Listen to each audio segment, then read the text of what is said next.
in creativity and innovation. Join me, Anna Spiel, as I give you a whole menu of international trade activities. International Trade Focus, your timely business hub.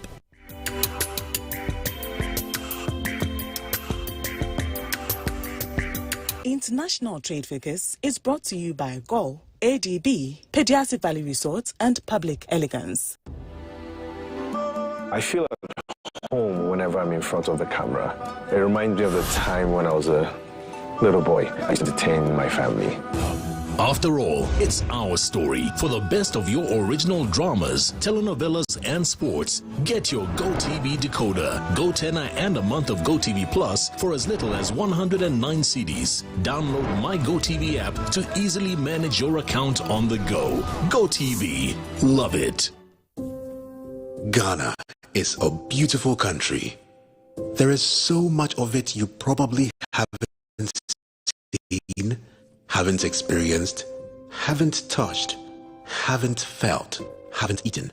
When this is all over, let's discover our land again with new eyes. Let's feel each other again. We are one people, brought together by destiny. Let's make that count. Let's show love for each other. Metro TV, insightful and inspiring moments.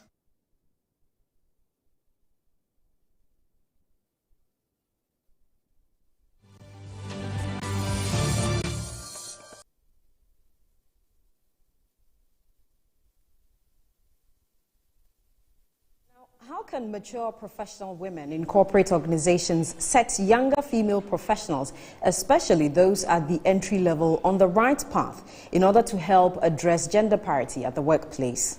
Welcome to Good Afternoon, Ghana. My name is FRANCISCA KAKRA FORSON. This is a special Mother's Day edition.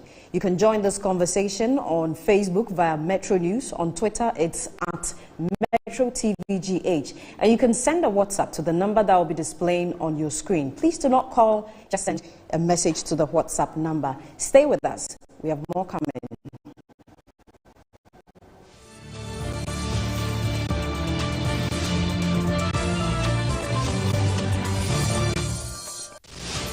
Yeah.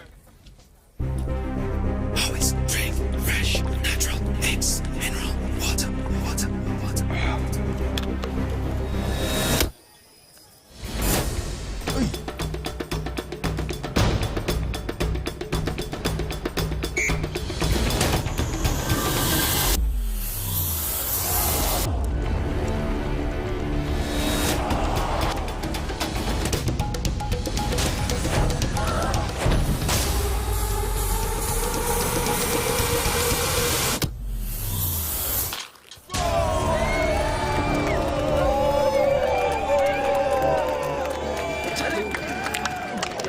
Still got it. Always keep hydrated naturally. That's my secret.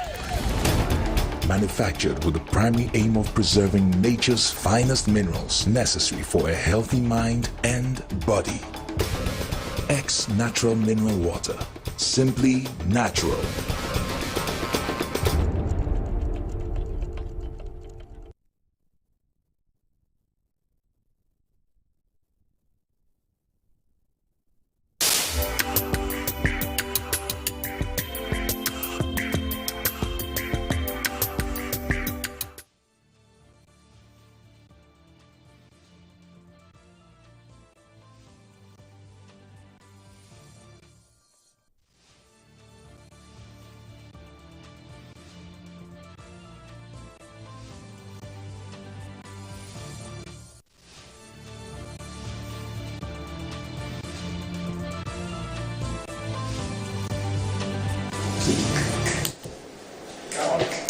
Yes, welcome back. This is Good Afternoon, Ghana. Let me introduce my guest. As I mentioned, this is a special Mother's Day edition of Good Afternoon, Ghana. We've got some very powerful women in the studio. I see they're smiling. I'll start with the Chief Corporate Communications Officer for the Jospon Group of Companies, Sophia Kujoji. Sophia always has a grin. You're always in a good mood. Good afternoon and welcome. It's great to be alive, isn't it? Yes, it is. Good afternoon, it is. KAKRA. Yes, and we also have Alice Asafo J. Alice is an architect and a designer. Alice, it's good to have you on Good Afternoon. Thank you for having us. Thank you. Krissa Amwa is also a designer, and she's joining us. Krissa, lovely as always. Thank you for I having love what us. you've got around your neck. I'm taking that away. Don't mind me. But we'll later be joined by another woman, a young woman called Augusta Asantewa Boateng, and she's had an emergency, and she's promised to come though, but we hope that she can resolve the matter. Augusta is an executive, or the executive director of She Media, and she rings a bell, doesn't it? Right? Yes. Ladies, thank you so much for your time and welcome. Thank you. We're going to talk about women in the workspace. We will talk about art because there's some good news about women in art in Ghana. But I'll start with some research that I encountered that sought to suggest that at the workplace, women don't support as much. They don't support each other as much. Really? Yes. And I wanted to find out, women themselves, when they get into the corporate institutions at the entry level, what kind of mindset do we walk into a corporate institution? Is it just work, we're going to do our work and get paid, or there are certain ambitions? I'll start with you, Sophia. Yeah, so let me say that normally before you enter the workspace, somehow women sometimes feel that I have to be the best at what I do before I can go in. So you find a lot of people, a lot of ladies being reluctant even to apply for certain positions because the moment they see, they're like, I don't have what it takes. If I had this, if I had that, if I had this, if I had that. A man sees something, being advertised. The moment he has an interest and he's done something little in that area, he's ready to apply. I mean, try it. But we often will want to make sure that we have every box ticked before we step in. So there's always that kind of thing. And then when a woman gets into the workspace, most of them would want to exert themselves to prove to you that, hey, I am really qualified for what you have called me for. Of course, there are some who come in and they want to be treated like queens and slaves and stuff like that, But generally, every woman goes in there with the thinking that, look, I need to prove to these people that I can do what I have been asked to do. And so they go with that kind of mentality to work. Two major things in what you've said, and I want to unpack with Madame Alice and also Krissa. Why, and Madame Alice, why is it that before women would, and we are generalizing carefully though, women would apply for a certain position, they want to tick all the requirements? Why is that? Is it in our nature? Is it our culture? I think it's in our nature. I think a lot of women, and as you said, this is a generalization, but I think a lot of us suffer from imposter syndrome. I have to admit, I've gone through it. Sometimes it's only, I was just telling a friend yesterday, actually, encouraged to be the nurturer. Exactly. Even as kids, you're playing with dolls, etc. You're always, being nurse and all of that stuff. You're not. It's so not like sort a of. caregiver. There you go. Thinking about everybody. Yeah. So there's a lot of that as well. So we go in, and as you said, we feel that we need to do the best. And which is fine, and that's what we should be aspiring to. But we get to a point when we don't believe in ourselves. I mean, as your introduction said, I'm an architect. I work in a mainly male industry. I went to Wesley Girls, so I was in a girls' school. I went to Holy Child, so we are rivals. So girls' school, but you know how the reputation we have. So But, getting into architecture, even during the study, during degree and postgrad, girls in my day were about maybe a third. And in the workplace, we're certainly not 50-50. And so you're always having to do probably a bit more than the boys. And what Sophia was also saying, the guys always, they just feel, they have that sort of vim. They just... Even if they don't know it, they'll try it. But with us, it's like, and I'm not sure. I have to be the best at it before exactly. And as you said, we want all the boxes ticked. But the guys will go in with less than half of the boxes ticked, and then they'll basically sort of bamboozle and manage to get through. Whereas with us, But I think things are changing. Things are changing. I mean, there are a lot of feisty women out there, and there are a lot of girls who are coming up who are growing up on an equal basis with the guys as well. That's what I'm seeing now.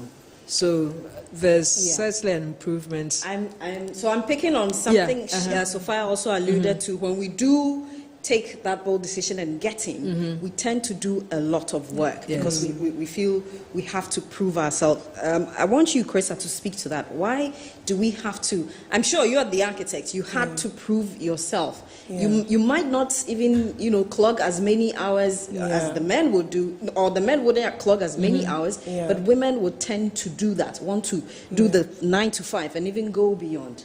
I think it's a combination between nurture and nature. How Alice mentioned, how maybe as a family, the family you were raised in and what values you were instilled with.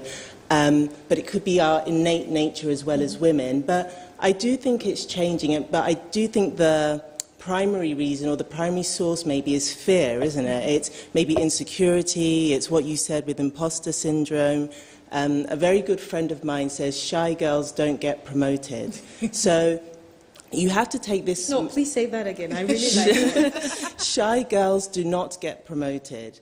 You have to put yourself forward for opportunities to create themselves, or maybe you make those opportunities by putting your foot forward, and then, this idea of it being perfect before you enter the playing field, what about the idea, and maybe women could explore more this idea of, well, when a great opportunity presents itself, say yes, and you can figure out the rest later or as you're going, because you have the capacity to learn. So this idea of being perfect and knowing it all before... May I butt in? So that is it always waiting for the opportunity to come? How do you put yourself forward as a young woman in a corporate organization? How do you do that? I think it's a combination of different things. It's preparation meets luck meets opportunity. So it's, are you giving yourself the best tools you can to be the best in your field that you can? And that will vary depending on what sector you work in. It's also networking and forming alliances, and this idea of women seeing each other as competitors, I think,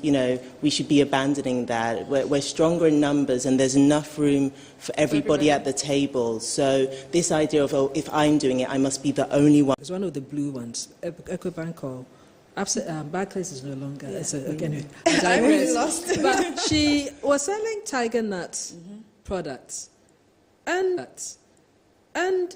just chatting, I was just curious, because she had this sort of vibe about it. So I was like, but you look like an artist, so how come you're doing this? And she said, actually, she works in a bank. So for me, it was like even more confusing. But I think the point I want to make is that there's this entrepreneurial spirit amongst younger women now. So they always have like some side gig. There's someone I know who also works in a corporate situation, but she makes wigs on the side, So certainly there's the environment now for people to try these side gigs, and we're giving as good as we to the guys as well. We are not thinking of ourselves as like shy little girls anymore. Yeah. And I guess it's because a lot of young people see the senior ones now moving forward, they're becoming stronger, they're becoming more courageous, they're becoming brave at the workplaces. They see people running around doing 2-3 jobs and they're like, oh wow, we can also do it. So I think our generation has given some kind of hope. But do you not think it's always been there? Like, even when I think of my grandmother, she was always doing something on the side, whether it was selling toffee or baking bread and selling it. And I remember reading a report online that said that Ghanaian women in particular are the most entrepreneurial women, either in the world or in Africa. So I do think we should give ourselves credit. I think that Ghanaian women have always, whether it's the ladies in Makola or, people working in more corporate environments, now trying, fulfilling their lives. It's more pronounced. There's more visibility. Sophia, I wanted to ask you, you are Chief Corporate Communications Officer for the Jospon Group. Yes. So a young woman will meet you and the question is, how does she get to the top? I know. I get that question a lot. I get that question a lot of young people see you and they're like, oh, I want to be like you. Oh, and Sophia, I want to be like you. And I'm like, okay, welcome, let's go along. I think it's a lot of work. One thing I've realized about women is that we put ourselves into our jobs. Most women, our passion, our care, everything of mine is in the job. So I remember my former boss would say, Sophia, take yourself out of it. It's not about you. It's about the job. And I said, if I am not in there, you will not get the passion. You understand? So it doesn't just come. You work at it. You work at it. And how do you work at it? You have started it. You have started it. I mean, you are given an opportunity. What do? You take it and you make it yours. You own your space. You learn about it. Talk to other women. Talk to other people. At this stage, you will call me Chief Corporate Communications Officer. You can call me the CEO. You can call me anything. But if there is something I do not know, I will refer to somebody. Yeah. I work with a lot of young people, sharp young men, young ladies. If there is something I do not know, I go to you. I am not shy to learn. I am humble enough to ask, oh, so this one, how are you doing it? You know, and you should be ready to learn. You should respect those ahead of you and know that they carry something. Do not go into the workplace, oh, I have my master's, I have my PhD, so, you know, I don't do things this way, this is how I want to do it. No! People have been there. They have built experience and have gotten to where they are. Be ready to learn. As for learning, you can't stop learning, and that is the only way you can get there. I don't want to ask my questions again because you all anticipated my questions. But I'm enjoying the conversation. Before I move to this interesting bit about the readiness of the younger professional women, I want to jump into the space that Alice belongs to, which is male-dominated, so that it still is. I'm sure it was worse off when you started. So that we will just pry a little into your private life. How you decided to put yourself out there, take advantage of the opportunities, and get to the top. I've always so I was always a bit of a tomboy. So I was always comfortable in that space. So I've never thought I can't do. Actually, this is the first time I'm saying this. Wow. Yeah, I've never thought I can't do anything. And I think that's probably also instilled in me by my parents. So that's number one. And also from the school I went to, we are also made to feel that, you know, we can do anything. So by the time you're in your teens, you know... The two known schools. This gay hair girl. No, so in architecture, like I said, no, through education, postgrad, etc., the girls are always at the, you know, the minority. And then in the workplace, you're given the impression that you are equal. But I know certainly when I was in England, the very first job I had with one of the leading architects in the world, actually, I think he's in the top 3, I know that my male counterparts were earning more than me. I was still new, and same work done. But as Chris has said, shy girls don't get promoted, and shy girls don't get pay rises. So I never asked for a pay rise. I just thought, oh, well, you know, when the pay rise comes, they'll just give it to me, and I was happy. I wasn't thinking, oh, I should be getting. That's another thing, like comparing with it. I just thought, okay, that's the benchmark, and that's it. The thing that made me realize the disparity, is disparity the word, or the imbalance, was when I got pregnant. So I was working on a project on the South Bank, and it was for the mayor's office and the GLA.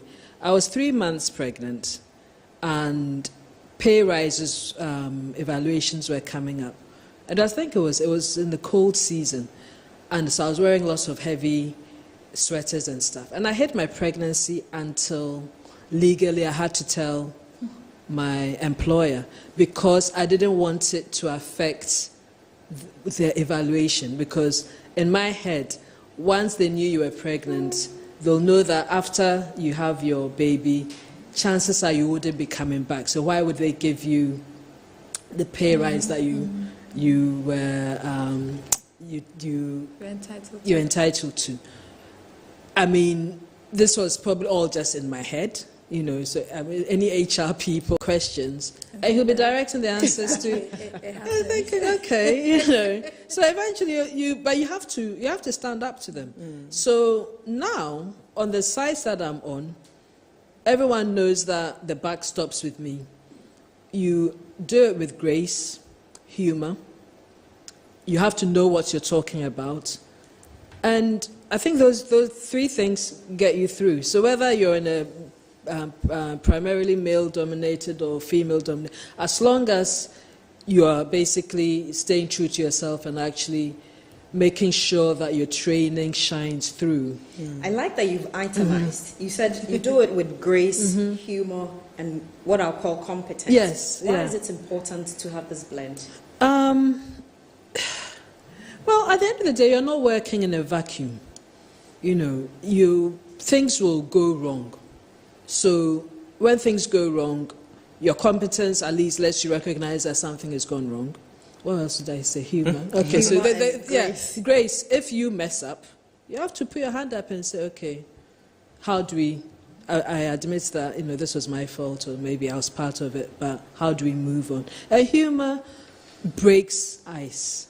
I mean, when I can be telling someone that they're, forgive my French, but they're a bit not, bright, but I'll say it in a jokey manner, and everyone will laugh, but at least at that point, I've made my point.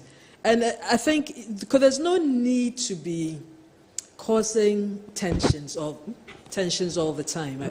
I've found in the years of, working. But do you not think, I don't think a man ever thinks, I have to present myself with grace, but I don't, it's not conscious in my head. No, and I think they're beautiful approaches to have, but I'm just saying, if we're talking about this idea of feminine identity in the workplace and so on, in a way, isn't it, it's somewhat ironic, because maybe that is also a female way of being empowered in a male-dominated space. What do you think? It's not just that. Sometimes, as a woman, when you have to stamp your authority on issues, and you don't go that way, and you want to be like everybody does it, the first thing you're told is, oh, you're too competent. Yes, everybody has a role to play. And yes, there's a hierarchy of status and pay grades and so on, but everybody deserves respect in the workplace. And when you lead with integrity and impassion and being informed in what you're doing, people will see that and respect you anyway. So you don't even have to play the games that can be exhausting. Just be honest and be true. And I don't think anybody actually goes out trying to be this or be that. It comes naturally, depending on how your demeanor is, or depending on the situation in which you find yourself. It comes, So yes, and that respect for every individual in the organization is key. Important. Yes, it's key. Ladies, I want to ask you this: do you get, from your interactions with younger women, do you get the impression that they are ready? They are ready to take up the challenge. They are ready to put in the hours. They are ready to rise through the ranks. I think they are, but I think there's this also, maybe with the aid of social media, misconception that, there's this culture of immediate gratification, and I want to be this now with, this salary now, and people don't realize it's a journey, whether it's a 20-year journey, a 30-year journey. Sometimes, you're seeing the pinnacle of your success, or thus far, 20 years after you started walking that journey. And so you're not interested in the process. But I think it's also important for those who have so-called made it, to also show that process and to, display or be transparent, saying, I didn't just arrive here. It took work, it took years, it took rejection. But if you read the person's profile, you should know. Yes. True. How do you explain your process to somebody who is just interested in being you now? Yeah. And so you have to take your time. If the person, that's what I talk about, young people learning. Yeah. So when you said that earlier, I think it was either an interview or a film I was watching, and the person said when people say they want to be like me or like you, they say, well, there's only one me. You be yourself. No, be yourself and chart your path. You will get mentorship, you will get advice, etc. But you can certainly not be someone else. You can be inspired by them and seek, support, etc. And just to buttress Chris's point, and actually it was your point, I think, actually both of you, instant gratification, and also the fact that, I think that there's too much of that. There's, as in, things just drop in your lap. No, they don't. As simple as that. And they should, as you said, no, they should. If they read your profile, they can tell. But I think sometimes it needs drumming in. Yes. We need to share our stories. Yes. As for that, it's a fact. Yeah. We need to share our stories with the younger ones by every means, any way you can get the opportunity. How much of that are we doing? She mentioned an important word, mentoring or coaching or feedback. How much of that is possible? You'd find that a lot of women will talk about who their mentors are, and you hear more male names than female names most of the time. Oh, really? If I were to look down my media career, I'd mention more men than women. Okay. That's the reality, and in the media space, that's often so. Because I've actually encountered somebody at the top management level in a media organization who spotted a gentleman and said, "Who is this guy? Give me his number. I think he's good. I'll have a conversation with him." And that's where I think it starts from. Do we do that as women on the top, and how often?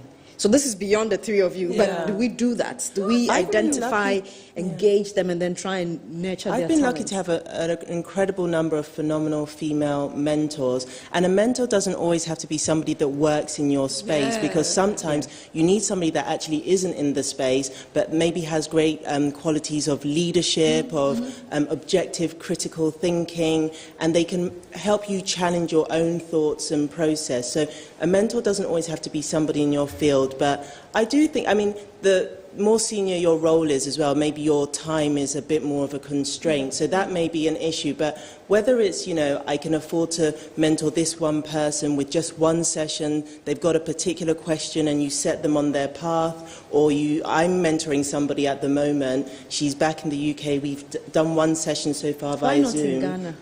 I do that here as well. I've mentored girls in Nigeria. So with technology now, you can do it anywhere. But currently, I have one young lady, and it's just 3 sessions, 3 45-minute sessions. Once we're done, hopefully she's gained enough from me to be ready for her next step. Are they committed to the training, if I should call it? Yes, she is. And then, I always leave myself open so that if in a year's time or 6 months' time you want to come back and ask me another question, you're more than welcome to do so. So it's interesting Chris is talking about sessions. For me, it's more organic. I will offer you advice whether you like it or not. Deirdre is my intern here. Deirdre. Where is she? There she is. And she's busy working. She's busy working. But I think what I do is that when you're working, we're all learning. I'm not, as Krista will attest to, I'm not the biggest social media person. So I lean on my younger staff for that.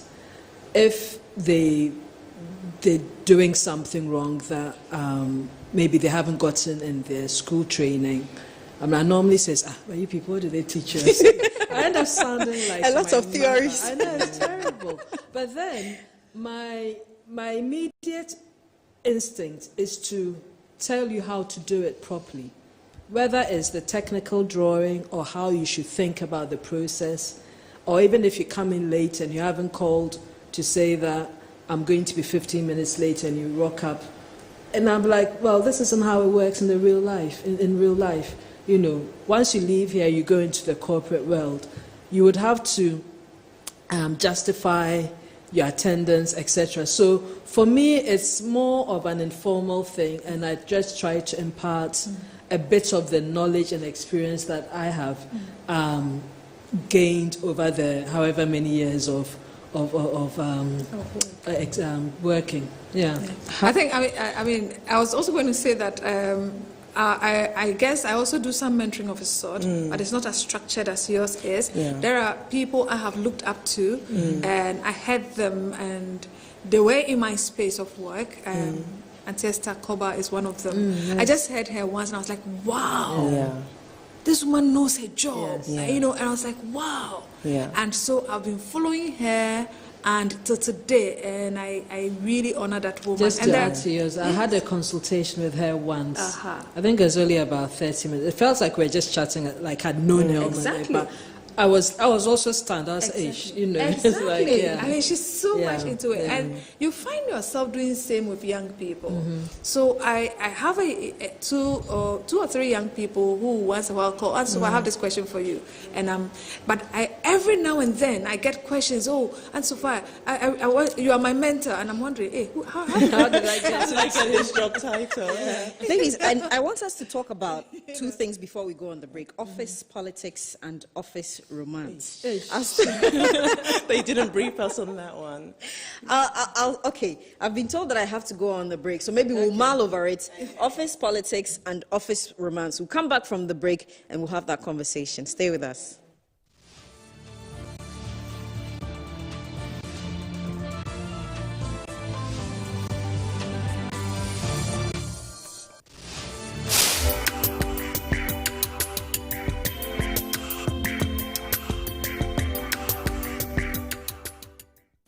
Bonsoir, monsieur, madame, et voilà. Ah, babe, what is this? This is the escargot and the foie gras. Oui. Where did she go? You pa one casa who say obase or pay fiedian, eh? It's been long since you ever felt like this. Welcome to the best in Ghanaian entertainment on Akwaba Magic. Efie. Welcome home to Akwaba Magic on DSTV channel 150. It's your moment. DSTV. News reporting does not end because the day is over. Anytime the news breaks, it is our duty as journalists to report it in a timely and accurate manner. It is also our responsibility to seek answers to the lingering questions on the minds of the audience to hopefully bring closure to an unfolding story. Address me on the parameters of this invitation. Mr. Speaker, you owe me. I don't want to ever disrespect you, but if you invite me, I will. Let's interrogate the facts behind the issue, speak to the newsmakers, present the relevant facts in a way that tells the full story. Newsline, an in-depth probe into the news headlines. The news never sleeps. My name is Moro Awadu. Join me from Monday to Friday at 10:30 p.m. on Metro TV for Newsline.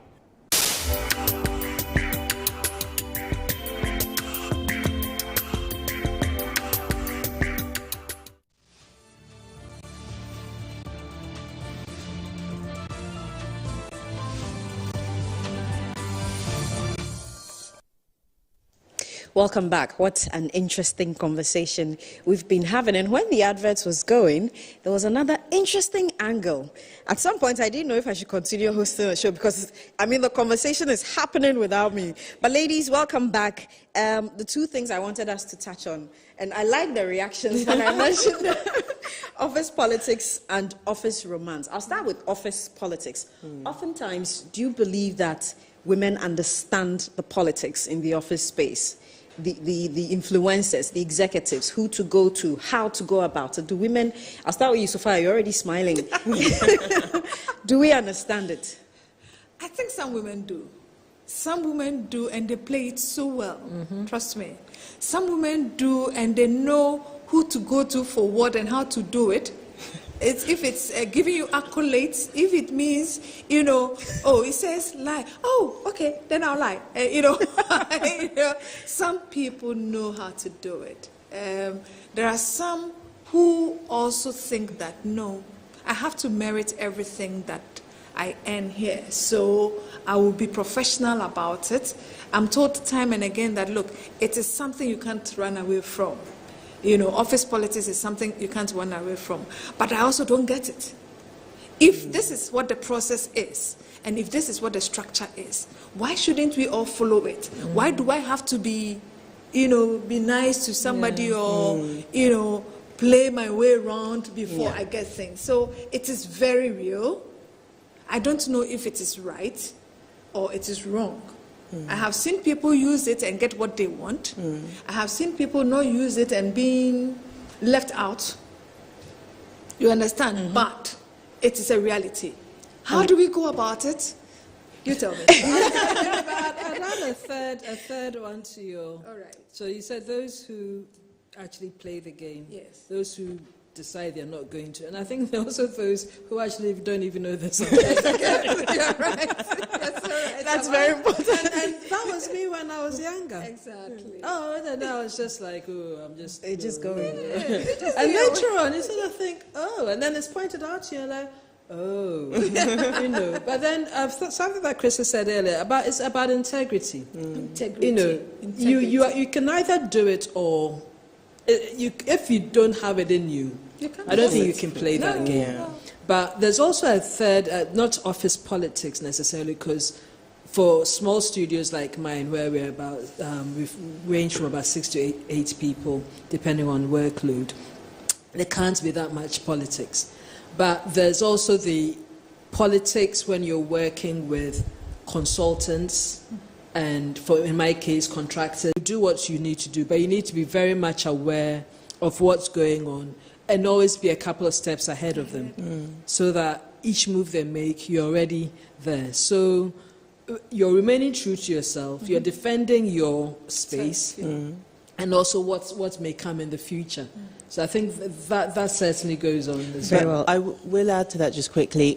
Office politics always starts from the top, and for anyone that is the CEO of their company or they're the top boss, I think it's important to also ask yourself, what is the culture that I want to nurture in my company? Because office politics gets in the way of progress, it gets in the way of success, and you could still, like you say, achieve results, but how much nicer would it be to achieve those results without drama? And given that we all spend so much time in the working environment in the day, if I'm going to be spending a significant part of my life with other people, then let us make it an environment that you don't necessarily have to be best friends, but let it be a productive and constructive and healthy environment for people to be in. You're right. Let's talk about office romance. I like your smile.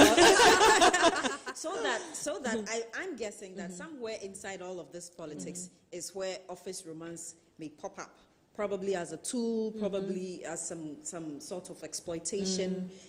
How does it affect? And this is where the ugly tag of women being their own enemies really is more pronounced. How do we address that? So are you suggesting that, therefore, that the women are the driving force in these sort of encounters? Not necessarily. No. They may be and they may not be. Yeah. It's a mix. I mean, I think for me, I've always shied away from it. I mean, I think it's just too close a space. It's a no-no. Yeah, I mean, you're there to work. You know, obviously you get on with people, and people being people, you'll get attracted to people, etc. But it's not something that I've ever sort of, I mean, I've witnessed it. I have friends who have met their partners during at the workplace. I was going to ask that somebody could find love. I've seen that a lot, you know. And I think, obviously, there's some companies that have this as a no dating policy. No, I've worked in an organization where it was actually a policy. Yeah. We call it the amorous policy. So people had to hide it. Yes, you have to hide it. Yeah. I know people leaving their jobs for the sake of love. So one person leaves so that they can... Yes. Yeah. But then there's also the bit where, you know, there's a lot of youth in the workspace now. So you have to be careful not to kill people's, how do you put it, their career because of love. Because the two work together. We need to survive to profess our love. You know, so yes, there was that bit where there is the amorous clause where you can't date somebody within the group because it was a small group. And then the top men made this good case that, look, so far, if I, the boss, I'm dating a younger person, the person immediately becomes my deputy. So they would disrespect everybody in my space because he feels that, I mean, even the boss, I mean, what are you talking about? You know, but when it comes to younger people, I don't know if there is a way of managing it because they are young, they will have to get married at some point, and for some, this is where they will find their partners. So how do you work it in such a way that the place does not become... That's actually my question to you. Like a sterile Yes. So it also depends on the size of the company, isn't it? Because in a really large organization, in that scenario, maybe one person moves to another department and it all works fine. But in a smaller company, that would be maybe a bit more challenging. That would be more challenging. For instance, the group... You're going to ban it, then it should be across the board. But I think that in as much as it does not affect productivity, it doesn't affect work. So for instance, we're in the same department. I'm supposed to be working with you. We're working on a project. You are my something. And you're something. You know? And then it happens that we are angry. And you have to provide me with information to do my work. I mean, that one is a bit dangerous. Yes. Yeah. But in as much as it does not affect work, for me, I encourage young ones being friends, first and foremost, before you move to the stage where it turns into something else. But it's key that, like you said, we spend close to 8 to 10 hours of our time at the workplace. If you can't be friends, then what are we talking about? Be friends, but don't be doing things. Nuggets of wisdom for young women professionals right here on Good Afternoon, Ghana. We've got another interesting bit, some good news for women in the art space. I want to just pick 2 messages quickly. I was hoping there would be women. Mohammed Enim says, nice presentation, full stop. Emmanuel Sapon sends us this. He says, wow, great work. But I'm hoping that the women will send the messages. But before we get into the second bit, okay. Office romance. I just got a message on office romance. My name is Alice Asafaje. I'm an architect based here in Accra, Ghana, and I run the studio Mustard, which is an architectural boutique design studio. Alice and I have been selected to represent Ghana at the London Design Biennale 2021. The London Design Biennale was established in 2016 with the intention to promote international collaboration and design that demonstrates the desire to find solutions for problems that concern, to create and deliver an installation that is most deserving and fitting for Ghana, an installation that should hopefully inspire future generations. Amplify is the name of the Ghana Pavilion and is titled in response to the Biennale theme, Resonance. Amplify is a collaboration that explores the first century. Now that you've heard about our vision, this is how you can support us and help us realize an idea, the essence of which speaks to new narratives about Africa. You will be contributing to a public-facing pavilion that not only makes Africans and people of African descent proud, but that speaks to our shared humanity and a desire for a future that nods to societal and cultural exchanges that are both celebrations and tools of learning.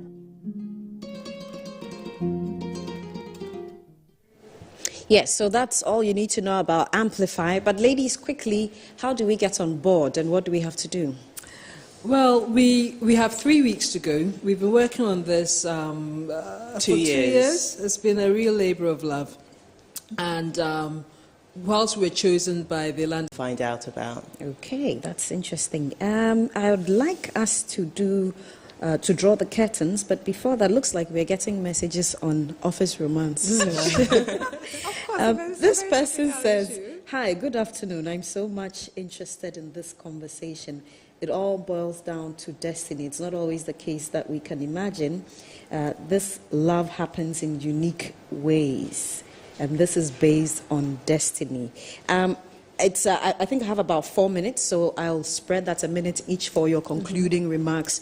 Really, how we're sort of the legacy that women at the top want to leave and the transition they want to manage for the younger generations of professional women. Sophia.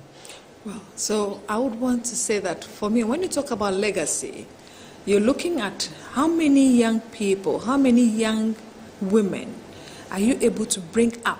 Are you able to encourage? To make them feel that, oh, I can also be where you are. I don't have to be you, but I can be where you are.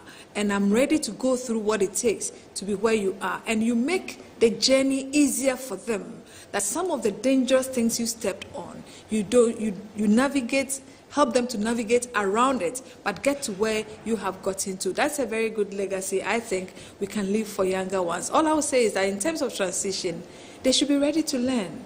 Sometimes we might not be always nice, but it's all part of it. You know, when they say all things work together for good, you're talking pepper, you're talking tomatoes, you're talking onions, you're talking salt. You know, you can't scoop salt and eat, but if salt is not in the soup, it doesn't become a perfect. So be ready for everything. It all works together.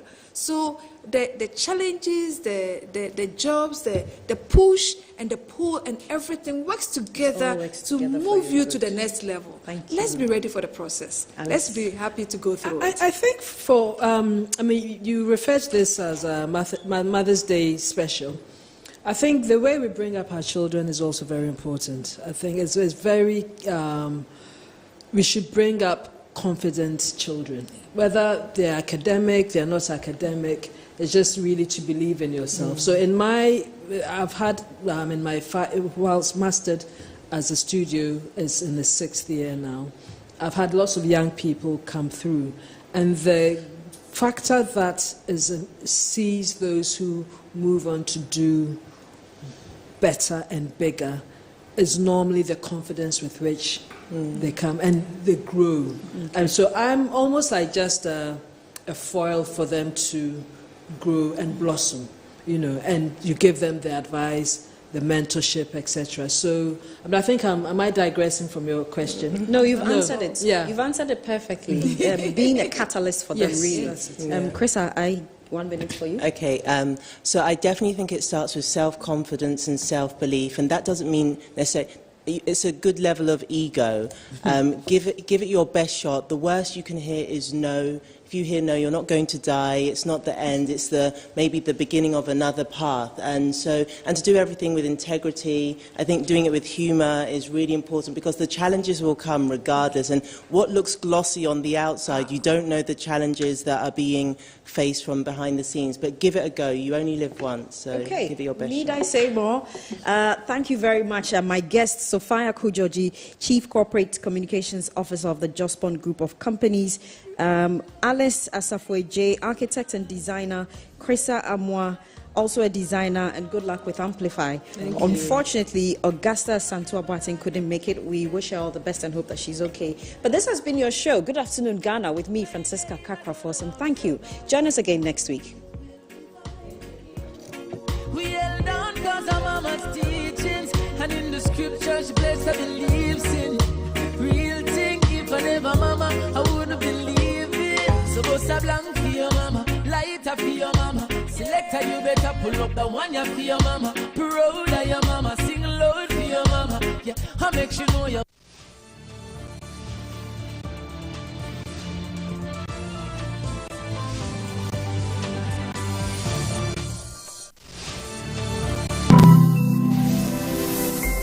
Metro TV, insightful and inspiring moments.